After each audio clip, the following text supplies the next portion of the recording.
Salut, c'est Olivier, ton coach web marketing.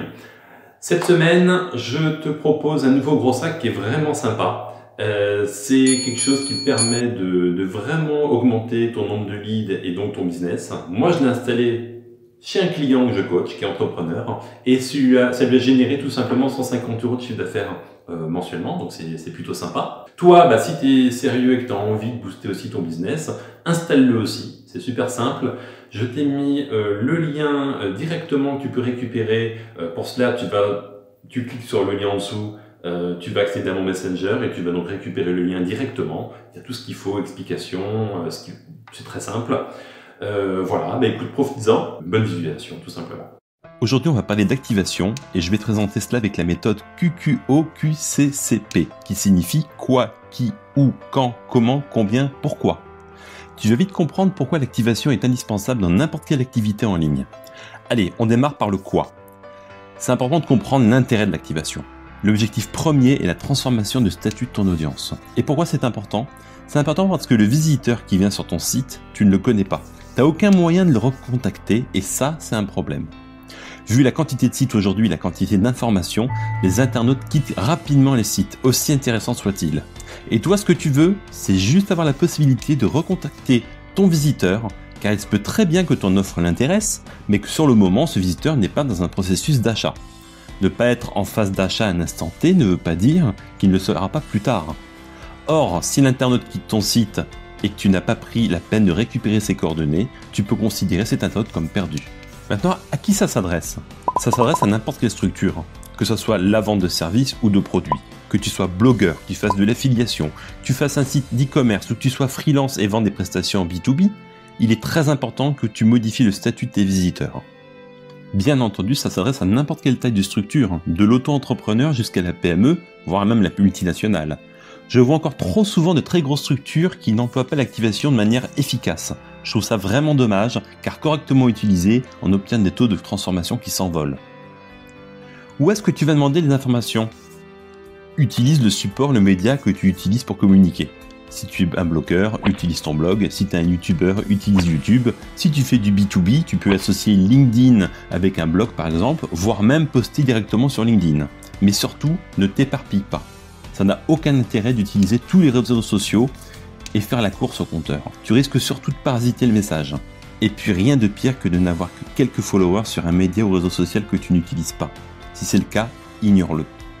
Il ne faut pas oublier ton objectif principal qui est être en mesure de recontacter les gens aisément et pouvoir leur faire passer un message, une information quand tu le souhaites. Quand est-ce que tu vas demander des informations à ton visiteur ?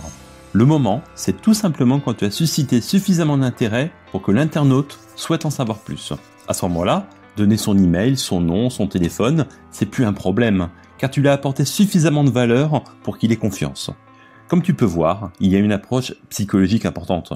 On donne beaucoup d'informations, mais on en garde aussi suffisamment pour donner envie. Tu peux te rendre compte que tu ne peux pas demander des informations sans un travail quotidien sur ton audience et ta communauté. Il faut laisser le temps au temps. Tu ne peux pas faire passer tes visiteurs d'un statut froid à brûlant. Et comme je l'ai dit dans une vidéo précédente, il faut faire partie du quotidien de ton audience et apporter beaucoup de contenu pour créer de la confiance. Comment est-ce que tu peux créer un levier psychologique suffisamment fort pour que le visiteur accepte de donner des informations ? Comme je te l'ai dit, il faut susciter l'intérêt de ton visiteur. Il va falloir une promesse forte contre des informations personnelles. Rien de nouveau dans tout ça. Il y a 50 ans, ça existait déjà, c'est juste le support qui a changé. Ce que tu vas pouvoir donner, par exemple, c'est un guide, du contenu additionnel, de l'aide, voire même un produit physique offert. Il faut que tu trouves quelque chose avec suffisamment d'importance pour ton visiteur et surtout une promesse que tu peux tenir. Quels moyens tu as besoin pour faire ça ? C'est là que l'activation est intéressante et ultra puissante.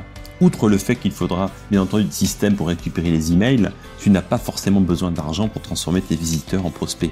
Il te faut surtout des idées, être malin, apporter de la valeur à tes visiteurs. Selon les prestations que tu vends, tu peux bien entendu aussi faire des cadeaux qui ont une vraie valeur financière. Tout n'est que statistique. Exemple. Tu fais un cadeau d'une valeur de 10 € pour obtenir l'email de ton visiteur. Tu sais qu'il te faut 20 prospects pour faire une vente. Une vente te coûte 200 €. Si tu vends des prestations à 1000 €, ça veut dire qu'à chaque fois que tu dépenses 200 €, tu en gagnes 800. C'est tout à fait rentable. Alors maintenant, la question est, pourquoi on fait tout ça ? Considère une seule chose. tu ne cherches pas à acheter des acheteurs, mais tu cherches à acheter des prospects.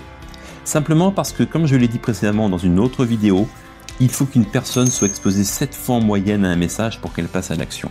Du coup, il est bien plus rentable de concentrer ses efforts sur l'acquisition de contacts que de chercher à vendre directement. De plus, c'est comme ça que tu vas faire grossir ta communauté. Et là, je l'ai aussi dit dans une autre vidéo, c'est ta communauté qui te donnera ses problèmes et ses besoins. Et toi, tu auras juste à lancer des produits et des services qui comblent ce besoin. C'est simple, non?